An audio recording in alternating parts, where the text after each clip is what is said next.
Mesdames, Messieurs, bonsoir. Cette année marque le 90e anniversaire de l'Holodomor, la grande famine qu'a connue l'Ukraine en 1932 et 1933. La Fédération ukrainienne nationale de Regina a organisé aujourd'hui une cérémonie commémorative. Charlotte Marshall et Matt Howard étaient sur place. Ici, à la Fédération nationale ukrainienne de Regina, les élèves de l'école ukrainienne ont fait un spectacle avec des chants, des discours et des poèmes à la fois en ukrainien et en anglais.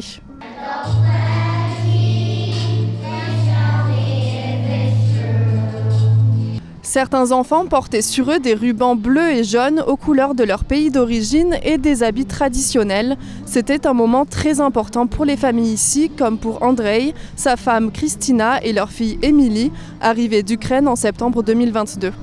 We have to tell the kids, the future generations, about those terrible events that happened. On doit enseigner aux futures générations les terribles événements de notre histoire. On veut qu'elles se souviennent de ce que notre pays a traversé et traverse encore aujourd'hui pour qu'ils connaissent l'histoire de leur pays.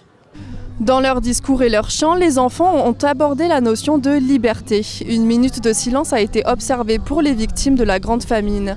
Des morceaux de pain, un symbole de vie, ont aussi été distribués.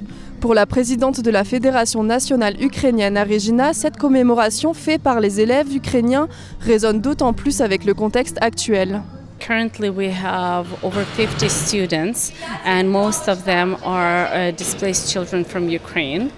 Elle dit que la plupart des 50 élèves de l'école ukrainienne viennent d'Ukraine et qu'aujourd'hui, c'était très symbolique pour eux d'être ici et d'en apprendre un peu plus sur leur histoire.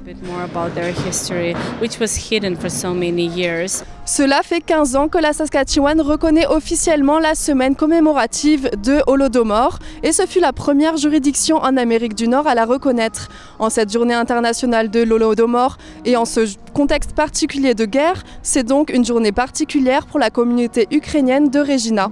Ici Charlotte Marshall, Radio-Canada, Regina.